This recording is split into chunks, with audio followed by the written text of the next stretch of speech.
सरदार पटेल एक उदार नेता, विनयशील, अनुयायी, कृपालु मित्र एवं श्रेष्ठ राष्ट्र निर्माता थे। वे क्या थे? हमारे भारत देश के एक उदार नेता थे, विनयशील थे, सभी को चाहने वाले थे, अनुयायी थे, कृपालु थे, सभी पर कृपा करने वाले मित्र थे और श्रेष्ठ राष्ट्र के निर्माता थे। वे अपने चरण दृढ़ता के साथ भूमि पर जमाकर राष्ट्र निर्माण में संपूर्ण शक्ति से योगदान देते थे। क्या करते थे? वो एक चरण दृढ़ता के साथ भूमि पर अपने पैर जमाकर राष्ट्र के निर्माण के लिए अपनी संपूर्ण शक्ति लगा देते थे और उसमें पूरा सहयोग देते थे।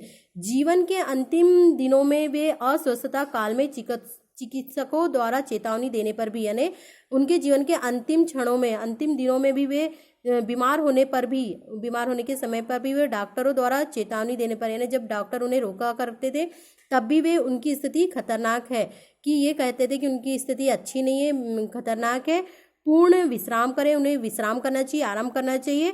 बिना रुके निरंतर कार्य करते थे, फिर भी वो क्या करते थे? बिना रुके, एक पल रुके बिना भी वे कार्य करते रहते थे। उनकी यह महती आकांक्षा, उनकी यह महत्वपूर्ण आकांक्षा, ये इच्छा थी कि भारत अपनी स्वतंत्रता की रक्षा करने में सबल और सुयोग्य बन जाए। उनकी महत्वपूर्ण इच्छा थी कि जो भारत है हमारा, अपनी आज़ादी की रक्षा करने में वे क्या हो जाए? सबल हो जाए, पूर्ण तरह से सुयोग्य बन जाए। उनकी भावना थी कि पूर्व में किया गया श्रम तो स्वतंत्र राज्य के लिए था। उनकी भावना थी कि जो पहले किया गया श्रम या मेहनत थी वो स्वराज्य के लिए था, अपने राज्य के लिए था। किंतु आज जब हमें स्वराज्य प्राप्त हो गया, जब आज हमें अपना राज्य प्राप्त हो गया है, उससे भी अधिक श्रम की आवश्यकता किसके लिए? सुराज्य के लिए। उससे भी अधिक आवश्यकता मेहनत की किसके लिए है? सुराज्य ने पूरे राज्य के लिए। तभी देश का उत्थान सही अर्थों में हो सकेगा, तभी हमारे देश का क्या होगा? सही अर्थों में उत्थान होगा और उत्थान सही अर्थों में हो सकेगा। तभी स्वतंत्रता के लिए किए गए त्याग और बलिदान की सार्थकता होगी। तभी क्या होगी? आज़ादी के लिए किए गए जितने भी त्याग और बलिदान है उसकी तभी हमें क्या हो सकती है? सफलता प्राप्त हो सकती है।